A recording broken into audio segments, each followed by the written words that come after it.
السلام علیکم ورحمۃ اللہ وبرکاتہ۔ آج ہمارے ساتھ پھر جو اسلام کے جانکار اور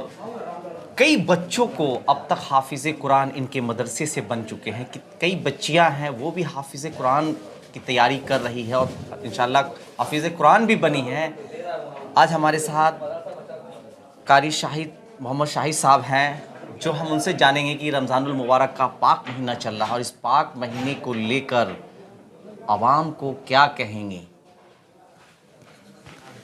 جی وعلیکم السلام ورحمۃ اللہ وبرکاتہ۔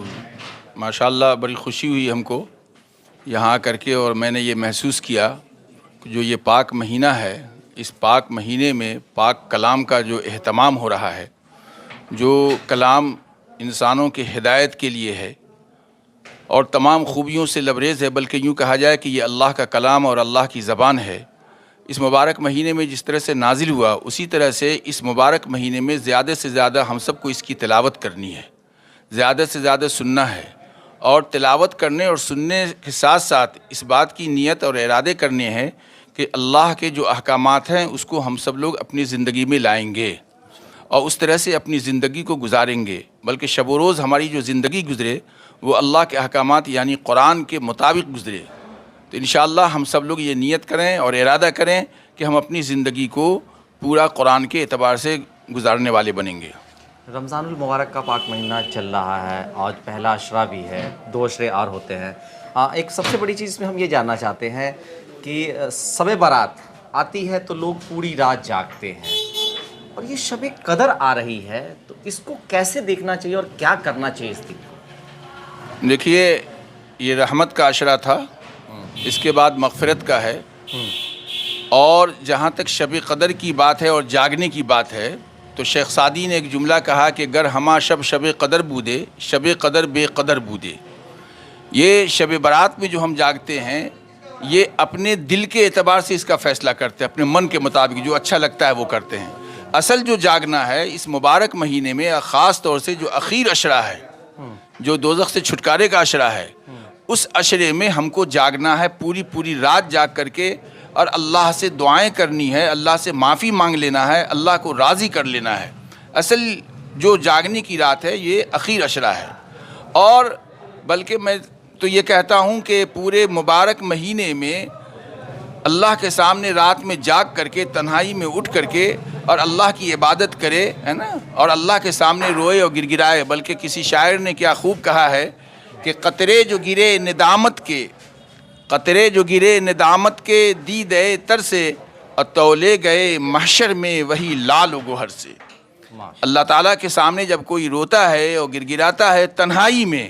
تو اللہ کے سامنے اس آنکھ کے آنسو کا قطرہ بہت ہی عظیم ہے، بہت بڑا ہے اس کا۔ جس طرح سے دنیا میں مال و اسباب کے اعتبار سے ہیرے اور جواہرات کی قیمت ہوتی ہے، اسی طرح اس سے بھی زیادہ اللہ تعالیٰ کی نگاہ میں ہے۔ تو یہ مبارک مہینہ جو اللہ تعالیٰ نے ہم سب کو عطا فرمایا، وہ اس لیے عطا فرمایا کہ قرآن کو پڑھیں، قرآن کو سنیں، قرآن کے اعتبار سے زندگی کو گزاریں، اور تاکہ 11 مہینے جو ہمارے اس کے بعد گزریں وہ اسی اعتبار سے گزریں۔ یہ ایک ٹریننگ پیریڈ ہے، ایک ٹریننگ کے لیے اللہ تعالیٰ نے دیا ہے۔ وہ ہم لوگ کالج میں پڑھاتے ہیں تو اس میں ہم لوگ کو کبھی کبھی جو ہے اورینٹیشن کورس کے لیے بھیجا جاتا ہے، کبھی ریفریشر کورس کے لیے بھیجا جاتا ہے۔ تو ریفریشر کا مطلب یہ ہے کہ ریفریش، اسی طرح سے مبارک مہینہ جو ہے یہ ریفریش ہونے کے لیے ہے، کہ آپ کو جس کتاب کو اللہ تعالیٰ نے آپ کو ہے عطا فرمایا، ہدایت والی کتاب، تو ہدایت والے راستے پہ پوری زندگی کو گزاریں، اس کے لیے اللہ تعالیٰ نے یہ مبارک مہینہ عطا فرمایا ہے۔ رمضان المبارک کا مہینہ چل رہا ہے، لوگ روزہ بھی رکھ رہے ہیں، عبادت بھی کر رہے ہیں، اور اس میں سب سے بڑی ایک چیز آتی ہے کہ زکوٰۃ اور فطرہ، اس کو کیسے کرنا چاہیے، صحیح کیا ہے طریقہ، اس کے بارے میں تھوڑا بتا دیں۔ 2 باتوں پہ خاص دھیان دینا ہے۔ ایک تو یہ کہ دعائیں زیادہ سے زیادہ کرنی ہے، اور خاص طور سے افطار کے وقت میں، جس وقت میں ہم لوگ جو ہے دوڑ دھوپ میں رہ جاتے ہیں اور دعائیں نہیں کرتے ہیں، اس وقت میں اللہ پاک خاص طور سے دعائیں قبول فرماتے ہیں۔ نمبر 1 یہ، چونکہ یہ مبارک مہینہ ہے، قرآن کی تلاوت ہو رہی ہے، اور مقصد یہ ہے کہ قرآن کے اعتبار سے زندگی گزاریں، تو اللہ تعالیٰ نے جہاں پہ ہماری زندگی کے بارے میں بتایا، وہیں پہ ہمارے مال کے بارے میں بھی بتایا ہے کہ مال کا استعمال صحیح کیسے ہو، اور کہاں کہاں ہو، اور کتنا ہو۔ تو اس کے لیے ہے کہ آپ کے ضروریات زندگی کے بعد جو مال و اسباب بچ جاتا ہے، اس میں سے 2.5% نکال کے غربا اور مساکین میں اس کو خرچ کیا جائے تاکہ ان کی غربت بھی دور ہو جائے اور وہ بھی زکوٰۃ کے دینے والے بن جائیں۔ اسی طرح سے فطرے کا حکم ہے کہ جن لوگوں پہ فطرہ دینا نہیں ہے، دینا ان کے لیے واجب نہیں ہے یا زکوٰۃ دینا واجب نہیں ہے، وہ حضرات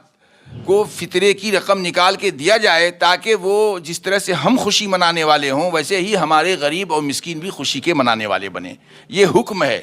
اس پہ ہم سب کو عمل کرنا ہے۔ زکوٰۃ کا جہاں تک معاملہ ہے تو اس پہ ایک خاص توجہ یہ دینی ہے کہ ہم اندازہ نکال دیتے ہیں۔ ہم لوگ پوچھتے ہیں کہ بھائی آپ نے صحیح سے حساب کتاب کیا، تو کہتے ہیں ہم تو جتنا ہونا چاہیے اس سے زیادہ نکال دیتے ہیں۔ ایسا نہیں ہے۔ جس طرح سے ہم آڈٹ کراتے ہیں